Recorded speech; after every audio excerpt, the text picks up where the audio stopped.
देखो वैसे तो आपका चैप्टर नंबर 3 चलना है अभी, and chapter number 3 is called electricity. कुछ बुक्स में तुम्हें मिलेगा इसका नाम करंट इलेक्ट्रिसिटी, कुछ में मिलेगा नाम एसी करंट या डीसी करंट के नाम से, या कुछ बुक्स में नाम मिल सकता है इलेक्ट्रोडायनेमिक्स।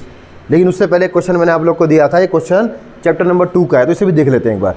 इंपॉर्टेंट क्वेश्चन, बहुत पूछा आता है आपसे क्वेश्चन, तो इसे एक बार देख लीजिए आप लोग। इस क्वेश्चन में आपके 5 कैपेसिटर जुड़े हुए हैं इस फिगर के क्रम में, और हर किसी कैपेसिटर के ऊपर चार्ज है वो है 2 फैरेड का।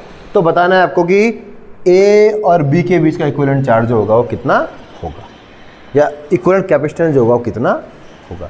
तो करें, देखो तुम्हें इसे पकड़ना होता है आपका करंट कैसे फ्लो कर रहा है। देखो यहाँ से करंट आएगा, एक रास्ता ये बना, देखो रास्ते को है पहला पाथ, यहाँ से गया, ऐसे ही गया, यहाँ से गया, यहाँ पे आ गया, यानी कि इसने C1 और C2 को कवर करा। दूसरा देखो सीधे जाएगा आगे, सीधे आगे निकल जाएगा, यानी कि एक कवर करेगा C3 C5 और C2 को, एक कवर करेगा तीसरा वाला। देखो यहाँ पे गया, रास्ता चेंज हुआ, ये जाएगा देखो पहले C3, यहाँ से फिर यहाँ निकलेगा और C4 को। यानी कि अगर मैं इसे सिंप्लीफाई करूँगा तो सिंप्लीफाई करके इसका जो फिगर बनेगा वो कुछ ऐसा फिगर बनेगा। देखो जी, ये इधर गया, ऐसे आया, दूसरा कुछ ऐसे करके आएगा, थोड़ा इसे ऐसे बना लेते हैं बढ़िया ढंग से, ठीक है। A point, this is B point, और ये कुछ ऐसा। देखो पहले मैं इसे बना दूं फिर समझा दूंगा, ठीक है, कैसे बना तब समझेंगे। देखिए C1 C2 C3 C4 और C5, यहाँ से गया C1 C2 ये वाला, यहाँ से गया C1 और C2 से B में पहुँच गया।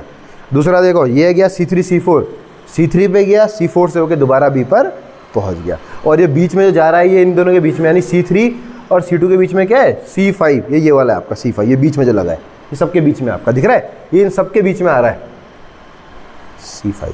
कुछ ऐसा फिगर ये बन गया है। इस फिगर में क्या होता है, अगर आपका C1 C2 और C3 C4 का रेशियो सेम हो जाए तो ये माना जाता है कि ये दोनों साइड ने इन दोनों साइड को बैलेंस कर दिया। यानी कि if C1/C2 is equal to C3/C4, जैसा कि आपको पता है सबका मान कितना है 2 फैरेड, तो 2/2 इज इक्वल टू 1, यानी कि C1/C2 बराबर है C3/C4। तो ऐसे में इसे हम बोलेंगे बैलेंस कंडीशन, और बैलेंस कंडीशन पर C5 से कोई भी करंट पास नहीं होगा। तो C5 लिख लीजिए, इसमें कोई भी current I is equal to 0, ऐसे लिखो C5 में I इज इक्वल टू कितना हो जाएगा 0। लिखो C5 जो है वो कंडक्ट नहीं करेगा। लिखिए, ऐसे क्वेश्चन तुम्हें आगे रेजिस्टेंस में मिलेंगे। अभी करना स्टार्ट करना। C1 C2 किस क्रम में आपका, देखो ये जा रहे हैं सीरीज में, तो लिखो, तो मैं लिख दूँ इसमें 1/C12, ठीक है, ये हो जाएगा 1/2 + 1/2 is equal to 2/2 is equal to 1। इसी प्रकार से C3 और 4, C3 4 का जो आपका इक्विवेलेंट आएगा that is 1/2 + 1/2 is equal to 1। देखो 2 और 2 किस में जुड़े हैं आपके, ये सीरीज में, और सीरीज में कैसे जुड़ता है 1/, के टर्म में जुड़ता है आपका, तो मैंने 1/, के टर्म में से क्या कर दिया, छोड़ दिया। 2 का एलसीएम आ गया इसका, और यहाँ 2/2 इज इक्वल टू 1। लिखो, इतना क्लियर। यानी इन दोनों का जो आ गया वो कितना आ गया, कुछ ऐसा फिगर बन जाएगा। सिंप्लीफाई करूंगा मैं फिगर को, कुछ ऐसा बन सकता है। ये हो गया A पॉइंट, ये हो गया B पॉइंट, ये भी 1 आ गया, ये भी 1 आ गया, ठीक है। अब 1 1 किस में जुड़े हैं आपके, पैरेलल में, तो पैरेलल में जोड़े जाने पर इसका मान जो आएगा ये कुछ इस प्रकार से आ जाएगा। देखिए इसे C is equal to C12 + C3 4, यहीं पे लिखता हूँ C is equal to 1 + 1 is equal to 2 farad, खत्म। तो C इज इक्वल टू आ गया 2 farad, and that is equivalent, या सी फाइनल लिख दो इसे चाहे। F का मतलब फाइनल कैपेसिटेंस। देखो कर लोगे, से आएगा तो ये तरीके से करने का। पहले सिंप्लीफाई करना पड़ता है इसे आपका। सिंप्लीफाई करने के क्रम में आपको सिर्फ ये देखना पड़ता है कि बीच वाला जो कैपेसिटेंस आ रहा है उसमें क्या करंट प्रवाहित मैक्सिमम केस में नहीं होता। अगर रेशियो सेम हो जाए तो हमने वही किया। उसके बाद जो सीरीज में थे उन्हें सीरीज में जोड़ा, जो पैरेलल में थे उन्हें पैरेलल में जोड़ा, and we get this result. Important question. हो सकता है तुमको मान कुछ और दे दे, ऐसा भी हो सकता है 2 की जगह तुम्हें 4 दे दे, या तुम्हें ऐसे दे दे वो C1 और C2 2 और 4 है, और C3 और C4 4 और 8 है। रेशियो दोनों का तब भी सेम आएगा। क्या आ जाएगा? 4/2 = 8/4। ऐसे करेंगे, ठीक है, कर लोगे। चलिए आगे देखिए। तो ये था आपका क्वेश्चन का आंसर, और अब हम पढ़ेंगे अपना topic current electricity. Important topic, काफ़ी अच्छा टॉपिक है, ध्यान से समझना इसको। करें स्टार्ट। देखिए सबसे पहली चीज़,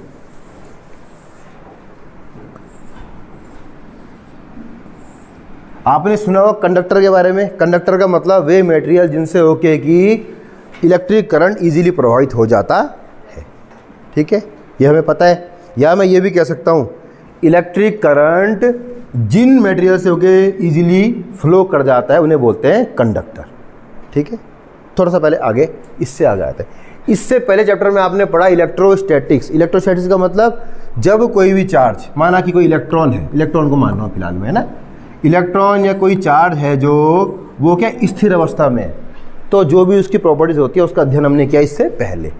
अब क्या है, अगर ये इलेक्ट्रॉन किसी वायर में से क्या करने लगेगा, चलने लगेगा या उससे फ्लो करने लगेगा, तो this flow is called electric current. Rate of flow of charge is called electric current. यानी कि जब एक आवेश बहने लगता है तो उसके बहने को हम लोग बोलते हैं करंट, ठीक है जी, पर यूनिट टाइम।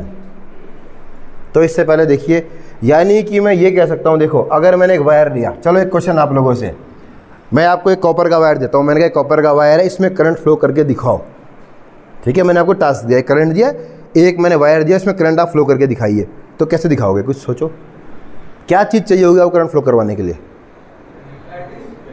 हाँ ठीक है, काफ़ी ठीक बोला, बैटरी चाहिए, करंट चाहिए, या फिर क्या चाहिए, सेल चाहिए। ये कोई वायर है, इसमें कुछ नहीं करना, तुम्हें एक सेल या बैटरी से जोड़ दो तो अपने आप ही करंट क्या करने लगेगा, फ्लो करने लगेगा, ठीक है।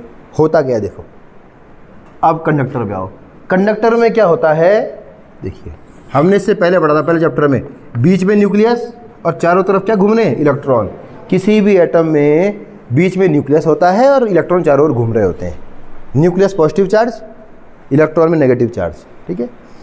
अगर कुछ ऐसा हो जाए कि इलेक्ट्रॉन क्या करे, बाहर निकल जाए, यानी कि ये एटम से बाहर निकल जाए, लेकिन अभी भी ये मटेरियल के अंदर बना रहे, यानी कॉपर के एटम से तो बाहर आ गया है लेकिन तार के अंदर भी बना हुआ है, इसे बोलते हैं फ्री इलेक्ट्रॉन। क्या बोलते हैं? और कंडक्टर में फ्री इलेक्ट्रॉन्स बहुत बड़ी मात्रा में पाए जाते हैं, यानी कि free electron is the cause to क्या है, कंडक्ट इलेक्ट्रिसिटी, ठीक है। इंसुलेटर क्या होता है, जिनसे होकर करंट फ्लो नहीं करता, इनमें फ्री इलेक्ट्रॉन लगभग ना के बराबर पाए जाते हैं। समझ में आ रहा है ना?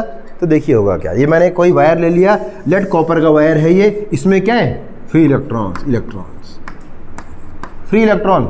ये इलेक्ट्रॉन इधर की ओर फ्लो कर रहा है, ये नीचे की ओर फ्लो कर रहा है, ये इधर की ओर फ्लो कर रहा है। फ्री इलेक्ट्रॉन तो बहुत सारे हैं इसके अंदर, लेकिन इनकी डायरेक्शन क्या है, अभी भी अलग अलग डायरेक्शन में फ्लो कर रहे हैं। जैसे ही हम लोग इसे बैटरी से जोड़ते हैं, एक मैंने सेल या बैटरी से जोड़ दिया, तो ये सारे के सारे एक ही डायरेक्शन में फ्लो करने लगते हैं। सारे इलेक्ट्रॉन क्या करने लगेंगे, फ्लो करने लगेंगे आपके। ये बैटरी का पॉजिटिव टर्मिनल, ये नेगेटिव टर्मिनल, सारे के सारे इलेक्ट्रॉन बैटरी के पॉजिटिव टर्मिनल पर फ्लो करने लगते हैं, और इलेक्ट्रॉन के फ्लो की अपोजिट डायरेक्शन को हम लोग बोलते हैं डायरेक्शन ऑफ करंट। तो हम ये मानते हैं कि करंट की डायरेक्शन क्या है, यहाँ से आके पॉजिटिव टू नेगेटिव। पहले समझो, ठीक है। फ्री इलेक्ट्रॉन्स पहली चीज, और फ्री इलेक्ट्रॉन जब फ्लो करना शुरू कर देंगे तो बन जाएगा इलेक्ट्रिक करंट। समझिए, तो यानी कि अगर मैं बोलूँ कि करंट की डेफिनेशन क्या होगी, तो current I is equal to होता है rate of flow of charge, electron is a kind of charge, ठीक है, Q/T। लिखिए, rate of flow of charge is called electric current. ठीक है, रेट का मतलब with respect to time, unit time में इतना चार्ज फ्लो करेगा, that is called current. Current की यूनिट क्या बन जाएगी यहाँ से, इसकी होती है कूलाम, इसकी होती है सेकेंड, कूलाम सेकेंड, या इसे बोलते हैं एम्पियर।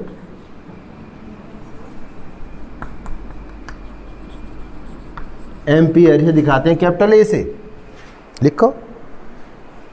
इलेक्ट्रिक करंट की यूनिट, एसआई यूनिट, ये होती है एम्पियर, इसे कैपिटल ए से दिखाते हैं। और आपको पता होना चाहिए this is fundamental unit, 7 fundamental unit में से एक एम्पियर भी होती है।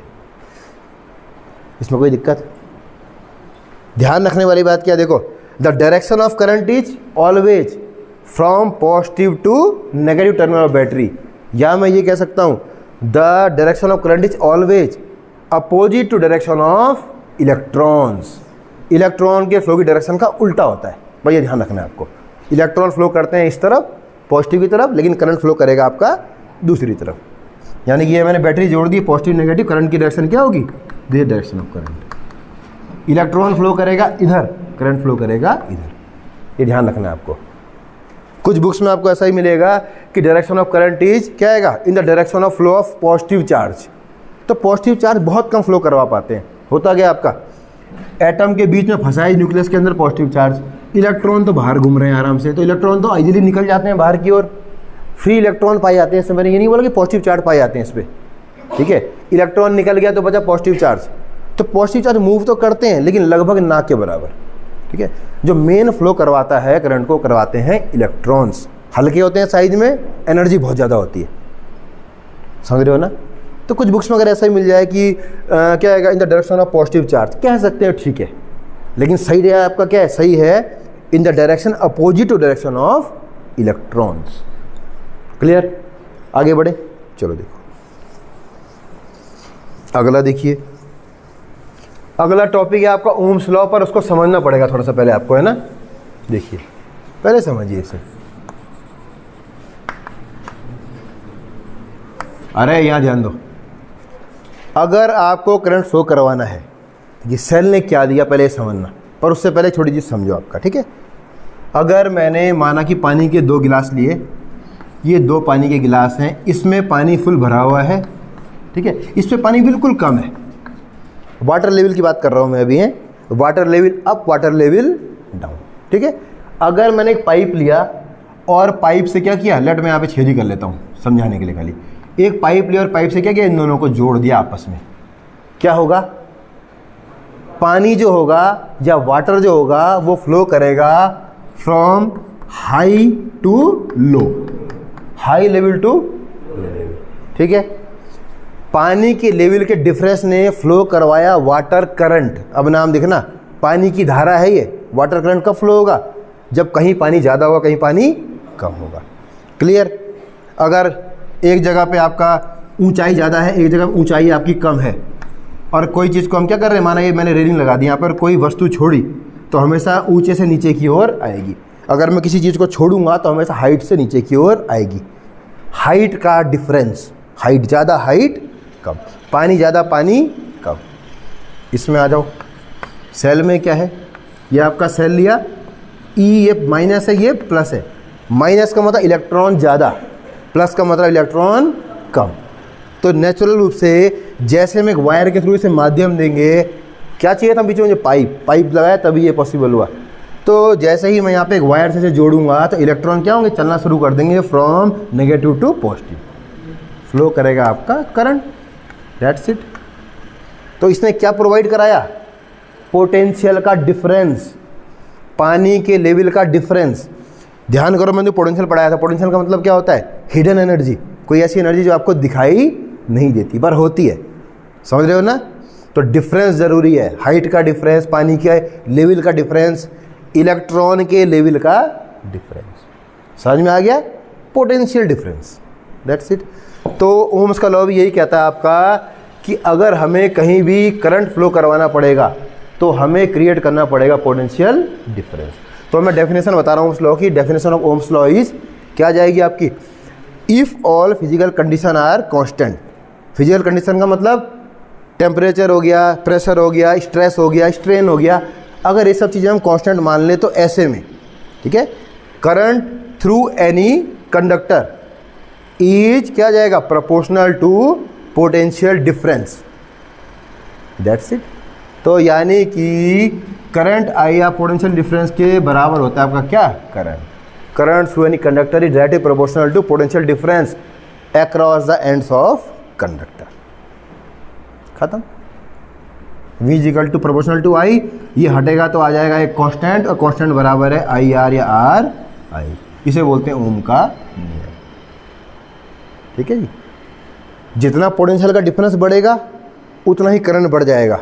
जैसे वही है, अगर तुम कम ऊंचाई से कूदोगे तो कम एनर्जी मिलेगी, ज़्यादा ऊंचाई से कूद जाओगे तो ज़्यादा जल्दी पहुंच जाओगे। तो पोटेंशियल बढ़ेगा तो करंट भी बढ़ेगा। ठीक है, तो ध्यान रखना है। अगर इसके पीछे ग्राफ खींचा जाए, V और I के पीछे ग्राफ खींचें तो ठीक ऐसे करके आता है। I का मान बढ़ा तो V का मान भी बढ़ा, I का मान और बढ़ा, V का मान भी और ज़्यादा बढ़ गया। तो इस टाइप से अगर आप मिलाओगे तो ऐसा करके ग्राफ आएगा। लगभग 45 डिग्री पे लाइन आती है ग्राफ की। ठीक है, ओम्स लॉ क्लियर। आगे बढ़ो। अब आ जाओ रेजिस्टेंस पे। आपका पहले समझो, इतना लिख दिया, where R is a constant is called resistance, इसे बोलते हैं रेजिस्टेंस। लिखिए,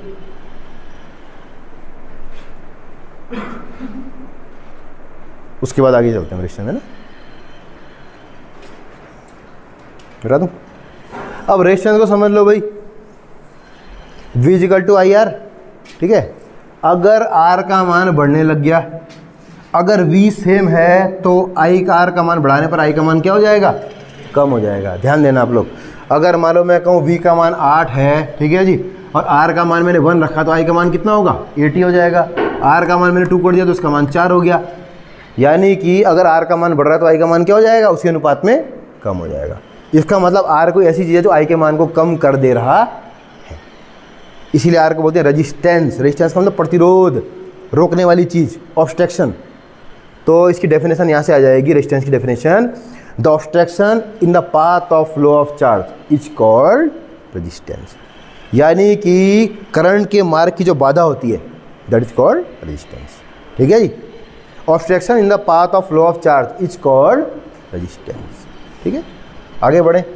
रेजिस्टेंस जो होता है, इसका सिंबल होता है कैपिटल R, जैसा कि दिख रहा है वहाँ पे। इसकी यूनिट होती है ओम। ओम के नियम से निकला है, ओम ने खोजा है तो उसके नियम के आधार पर यूनिट हो गई। और सिंबल होता है इसका दिस, लिख लो,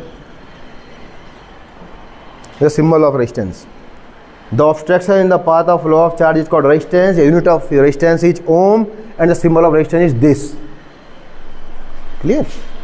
देखिए, रेजिस्टेंस को ऐसा भी कह सकते हैं हम, R is equal to V upon I। Potential difference और करंट के रेशियो को हम लोग बोलते हैं रेजिस्टेंस, है ना। ऐसा भी कुछ बुक्स में मिल जाएगा तुम्हें कि resistance is ratio potential difference to electric current, ऐसा भी ठीक है।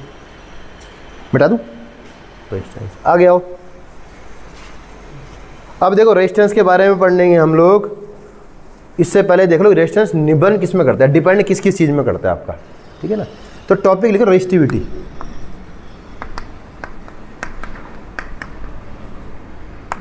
इसको दिखाते हैं रो से। ये रो है, ई होता है, ई को थोड़ा सा लंबा कर दो, ऐसे रो बन जाता है। ठीक है, समझो। रेजिस्टेंस समझ गए, करंट के रास्ते की बाधा को बोलते हैं रेजिस्टेंस। ठीक है, अब रेजिस्टेंस डिपेंड किस में करता है। देखिए, मैंने कोई तार लिया, माना ये कोई वायर है, मैंने एक वायर ले लिया। ठीक है, इसकी लेंथ है लेट L, और क्रॉस सेक्शन एरिया या मोटाई। क्रॉस सेक्शन एरिया का मतलब जब हम इसे काटेंगे, जैसे मान लो इसको मैंने काट दिया तो ये वाला जो एरिया होता है इसे बोलते हैं क्रॉस सेक्शन एरिया। ठीक है, तो मोटाई से भी इसे हम डिफाइन कर सकते हैं। ये एक वायर की लेंथ L है, एक क्रॉस सेक्शन एरिया A है, तो इस पर जो रेजिस्टेंस होगा that resistance is proportional to L and resistance inversely proportional to 1 upon A, या inversely proportional to cross sectional area. लिखो, लंबाई अगर मैं बढ़ा दूंगा तो रेजिस्टेंस बढ़ जाएगा, मोटाई अगर मैं बढ़ा दूंगा तो रेजिस्टेंस घट जाएगा।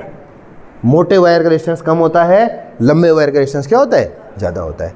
इन दोनों को जोड़ो आपस में, R is proportional to L upon A, तो जब ये हटेगा तो फिर से कांस्टेंट आएगा, R is equal to rho L upon A। लिखिए, where rho is a constant, फिर से एक बार, एंड इट कॉल्ड रेजिस्टिविटी। लिखो जी, या स्पेसिफिक रेजिस्टेंस भी कहते हैं इसे, रेजिस्टिविटी या स्पेसिफिक रेजिस्टेंस।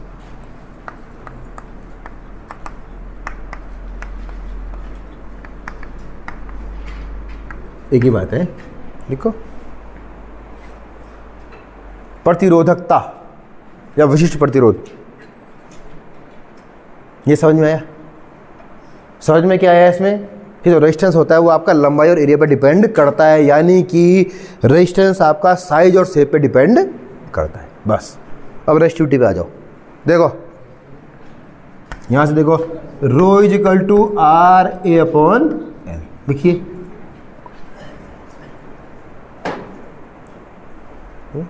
अगर इफ, यहां पे लिख दो, ऊपर लिख देता हूं मैं से, है ना, if L is equal to 1 metre और ए इज इक्वल टू भी 1 मीटर स्क्वायर, तो ऐसे में रो इज इक्वल टू हो जाएगा आर। लिखो बाय दिस फॉर्मूला, ठीक है। अगर एरिया हो जाए इसका 1 मीटर स्क्वायर, लेंथ भी हो जाए 1 मीटर, तो ऐसे में resistivity is equal to resistance.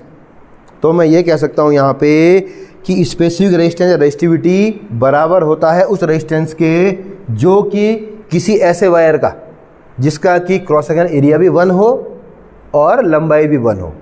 अगर साइज और शेप ये हो तो इसके रेजिस्टेंस को हम लोग बोलेंगे resistivity. Resistivity is the equal to resistance of that wire which have unit length and unit cross section area. ठीक है जी, अब समझना मेरी बात क्या बोल रहा हूँ मैं। रेजिस्टिविटी उसका रेजिस्टेंस होगा जिसका सब कुछ क्या होगा, यूनिट हो जाएगा। एल बराबर भी 1, ए बराबर भी 1। इसका मतलब ये है, ध्यान देना, मैं अगर मैं कॉपर वायर की बात कर रहा हूँ, ठीक है, मैंने तांबे का एक वो लिया, मैं कहूँ कॉपर, मैंने ये तुम्हें दिया, ये कॉपर का मान लो, ये कॉपर का क्यूब है एक, माना लकड़ी की जगह कॉपर का होता, मैंने कहा बताओ उसका रेजिस्टेंस क्या होगा, तो रेजिस्टेंस का डिपेंड करेगा साइज और शेप पर। जब रेजिस्टिविटी की बात करूँगा तो मुझे साइज और शेप क्या लेना पड़ेगा इसका, मैं कट करूँगा इससे पहले 1 मीटर के मुझे क्या चाहिए, इसका ये भी 1 चाहिए और ये भी 1 चाहिए। इसी प्रकार से जब मैं किसी और धातु का लूँगा, मैं आयरन का लूँगा, ठीक है, आयरन का मुझे कितना साइज और शेप लेना पड़ेगा, 1 और ये भी 1। या मैं ऐसा कह दूँ सीधे, ध्यान देना, 1 metre cube volume is equal to किसी ऐसी शेप का रेजिस्टेंस जिसका आयतन कितना होना चाहिए, 1 metre cube, area into length बराबर आयतन भी होता है, यानी कि मुझे साइज और शेप सेम करना पड़ेगा। इस कारण से किसी भी मटेरियल की रेजिस्टिविटी जो होती है वो हमेशा क्या होती है, सेम होती है, क्योंकि साइज और शेप क्या लेना पड़ता है हमको, सेम ही लेना पड़ता है। समझ में आ रहा है ना? कॉपर का लोगे तो सेम साइज लोगे, आयरन का लोगे तो सेम साइज लोगे, सिल्वर का लोगे तो भी सेम साइज लोगे। तो ये लेंथ और उस पर डिपेंड नहीं कर रहा है एरिया पर। इस कारण से specific resistance the property of any material. समझ में आ रहा है? कॉपर का स्पेसिफिक रेजिस्टेंस हमेशा सेम रहेगा। क्लियर? रेजिस्टेंस अलग अलग हो सकता है आपका। समझ गए? अब ध्यान दो, जिन पदार्थों की रेजिस्टिविटी जितनी कम होगी, देखो जिसका रो जितना कम होगा उसकी कंडक्टिविटी उतनी ज़्यादा बढ़ जाएगी, कंडक्टिविटी उतनी हाई हो जाएगी। इससे हम ये भी पता लगा सकते हैं कि जितने भी कंडक्टर होते हैं आपके, उनकी रेजिस्टिविटी क्या होती है, बहुत कम होती है। इंसुलेटर जो होते हैं जिनसे होकर धारा प्रवाहित नहीं होती, उनकी रेजिस्टिविटी क्या होती है, बहुत ज़्यादा होती है। लकड़ी की रेजिस्टिविटी ज़्यादा होती है, इसलिए इसकी कंडक्टिविटी क्या होती है, कम होती है। क्योंकि कॉपर की रेजिस्टिविटी क्या होती है, काफ़ी कम होती है, इसलिए कंडक्टिविटी उतनी ही ज़्यादा होती है। कंडक्टिविटी का मतलब कितना करंट इससे फ्लो कर जाएगा अपना, रेजिस्टेंस कम करंट ज़्यादा। समझ गए? तो एक चीज़ और लिख लो यहाँ पे, कंडक्टिविटी लिख लो।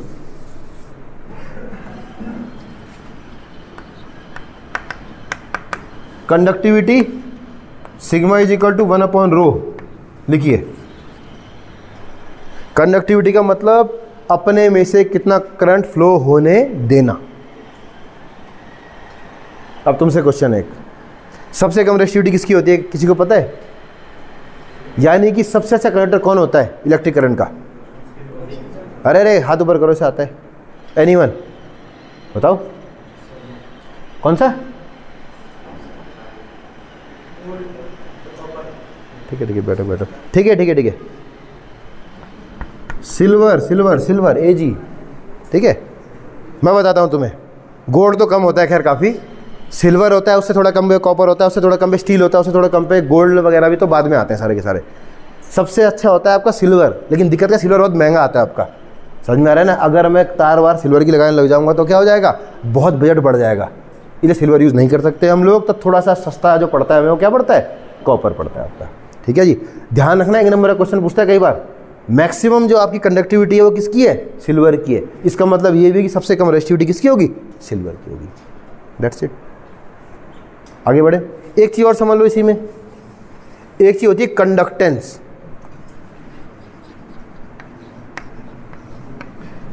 कंडक्टर को दिखाते हैं G से, और ये होता है 1/R, inversely proportional to resistance. ठीक है, तो कंडक्टेंस भी सेम वही चीज़ है, कंडक्टिविटी एक्चुअली में कितना अपने से करंट फ्लो होने दे रहा है, लेकिन इसमें साइज और शेप भी इंक्लूड हो जाएंगे, क्योंकि रेजिस्टेंस किस पे डिपेंड करता है, साइज और शेप पर। तो साइज शेप को हमें लेना पड़ेगा वहाँ पे। तो ध्यान रखना, ये ध्यान रखना तुम्हें है ना, कॉपर की कंडक्टिविटी हमेशा सेम होगी, कॉपर की रेजिस्टिविटी हमेशा सेम होगी, जबकि कॉपर का कंडक्टेंस और रेजिस्टेंस उसके साइज और शेप के अनुसार वेरी करेगा। ये चीज़ हमें ध्यान रखना। क्लियर। कभी कभी एक क्वेश्चन और पूछता है आपसे, यूनिट ऑफ रेजिस्टिविटी, इसकी यूनिट होती है ओम मीटर। लिख लो, यहाँ से आ जाएगा रो आर, ये A/L था ना, तो आर की हो गई आपकी ओम, इसकी हो गई मीटर स्क्वायर और इसकी हो गई मीटर, ये कट गया। SI unit of resistivity is ohm metre. ये कभी कभी एक नंबर पूछता है, इसे रटो। अगर ऐसा है, ठीक है, अब समझते रहो हैं, कंडक्टेंस की यूनिट जो होती है वो 1/R से हो जाएगी 1/ओम, इसे बोलते हैं महो। तो G = MHO, महो। ठीक है जी। SI unit of conductance is 1/ resistance, यानी कि 1/ओम, 1/ओम बोलते हैं महो। कभी कभी यही पूछ लेते हैं आपसे। तो कंडक्टेंस की जो यूनिट होगी वो होगी महो, और कंडक्टिविटी की जो होगी वो कितनी हो जाएगी, महो और मीटर का इनवर्स, या इसे ऐसा भी लिख सकते हैं, ओम इनवर्स मीटर इनवर्स। अरे ओम मीटर था, 1/में आ गया, तो 1 इनवर्स में आ गए दोनों के दोनों। ये सारे क्वेश्चन कभी कभी पूछ लेता है आपसे, इसलिए ध्यान रखना इन सबको। देखो, ठीक है, ओम का उल्टा महो भी होता है, ठीक है, ओम इनवर्स कह सकते हैं इसे, ये सिंबल। तो एक बार देखिए तुम्हें सब चीज़ समझ में आ रही है कि नहीं आ रही है। अगर ये मतलब बेसिक जो आपका इंट्रोडक्शन है ये क्लियर है तो मैं आगे बढ़ूँ। चलो एक चीज़ और समझ लो पहले, फिर समझाता हूँ। एक सर्किट बनाते हैं, इलेक्ट्रिक सर्किट कैसे बनेगा, ठीक है जी, ध्यान रखना। देखो,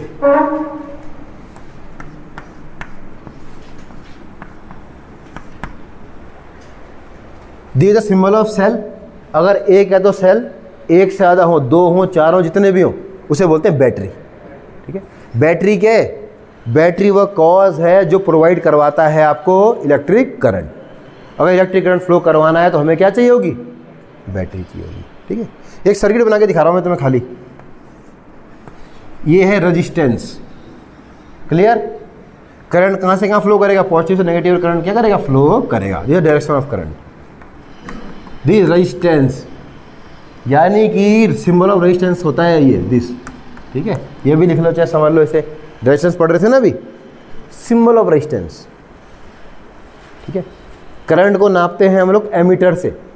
एमीटर जुड़ता है हमेशा सीरीज में, सर्किट के बीच में लगा दो एमीटर को।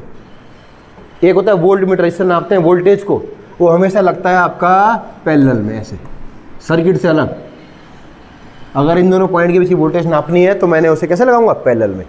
सर्किट कौन सा है, ध्यान दो, ये है सर्किट, यहाँ से यहाँ तक वोल्ट मीटर लगा है अलग से। ठीक है ना, बना लो फिगर को, समझने में आ जाएगा। दिस है बेसिक सर्किट, या बेसिक इलेक्ट्रिकल डायग्राम हो गया एक। उतारो, फिर समझाऊंगा आगे। एमीटर से नापते हैं हम लोग करंट को, हमेशा जुड़ेगा सीरीज में, बीच में लगा देंगे इसे। वोल्ट मीटर से नापते हैं वोल्टेज को, हमेशा जुड़ता है आपका पैरेलल में। बनाओ, फिर मैं आगे बढ़ रहा हूँ। एक टॉपिक इसमें और है, उसे भी देख लीजिए, पहले तो उतारो। हो गया, बना लोगे इसे, बाकी वीडियो में तो है ही नहीं तो मेरे, उससे देख लेना। अच्छा, अब आएगा टाइप्स ऑफ करंट। हालांकि थोड़ा पहले बढ़ाना था मुझे, बट कोई बात नहीं, अभी देख लीजिए। देखो टाइप्स ऑफ करंट,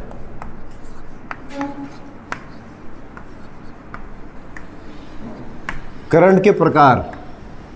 दो टाइप के करंट आपके पास होते हैं, एक होता है एसी करंट, एक होता है डीसी करंट। एसी करंट की फुल फॉर्म होती है अल्टरनेटिंग करंट, जो करंट आपको यहाँ दिखाई दे रहा है सारा का सारा, अल्टरनेटिंग करंट। डीसी करंट का मतलब जो बैटरी से मिलता है आपको।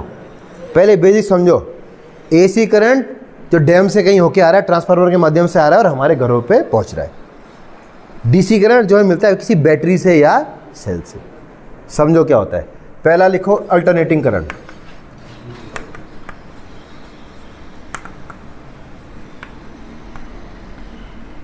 देखिए कुछ ऐसे अल्टरनेटिंग करंट क्या करता है, मूव करता है आगे। ये है टाइम और ये है करंट आई। ये जीरो, ये प्लस आई हो गया, ये हो गया माइनस आई। इसे बोलते हैं एसी करंट शॉर्टकट में। अब समझो इसका मतलब क्या हुआ, ठीक है। ध्यान देना, अगर मैं यहाँ से बोलूँ टाइम के साथ, देखो टाइम बढ़ना शुरू होगा तो एसी करंट देखो पहले बड़ा बड़ा बड़ा बड़ा बढ़ मैक्सिमम वैल्यू गया, फिर कम हुआ यहाँ पे आया, फिर नेगेटिव डायरेक्शन में बड़ा बड़ा बड़ा, बाद में फिर वो आ गया। यानी कि ये करंट क्या चल रहा है, वेव के रूप में चल रहा है, एक साइन वेव के रूप में कि आगे की ओर बढ़ रहा है। डेफिनेशन क्या होगी इसकी, AC current are those which have, देखो समझो पहले, एक तो होता है मैग्नीट्यूड और एक होता है डायरेक्शन। दो चीजें हैं इसमें। मैग्नीट्यूड का मतलब उसका मान, यहाँ मैग्नीट्यूड कितना आ गया, ये जितना भी होगा, यहाँ मैग्नीट्यूड क्या है, ये वाली वैल्यू, ठीक है। तो एसी करंट ऐसा करंट है जिसका कि मैग्नीट्यूड और डायरेक्शन दोनों ही टाइम के साथ क्या होते हैं, परिवर्तित हो रहे होते हैं। यहाँ पे डायरेक्शन क्या हो जाएगी इसकी, ये यहाँ पे डायरेक्शन क्या हो जाएगी, नीचे की ओर, यहाँ पे क्या हो जाएगी, यहाँ की ओर, टेंजेंट खींचनी पड़ेगी हमें। तो AC current are those current in which direction and magnitude are changes with respect to time, AC current, ठीक है। दूसरा देखो डायरेक्ट करंट।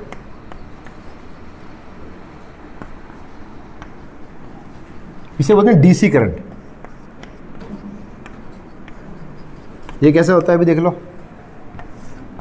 अगर मैं टाइम के स्पेक्ट्रम में से खींचूंगा, ये हो गया टाइम, करंट आई, दिस, ठीक है। यहां पे मैग्नीट्यूड कितना है इसका, सेम, यहां पर भी सेम, यहां पर भी सेम। तो डेफिनेशन की बन जाएगी डायरेक्ट करंट या DC current are that type of current in which magnitude and direction are same with respect to time. ऐसा धारा या ऐसा करंट जिसका कि परिमाण एवं दिशा समय के साथ अपरिवर्तित रहती है, उसे बोलते हैं डीसी करंट। थोड़ा हाई लेवल पे जाएंगे तो इलेक्ट्रिकल वाले पढ़ेंगे कि मैग्नीट्यूड तो चेंज हो जाता है इसका, लेकिन डायरेक्शन चेंज नहीं होती, वो आगे की ओर है। पर फिलहाल के लिए इतना ही समझने के लिए आपका बहुत है।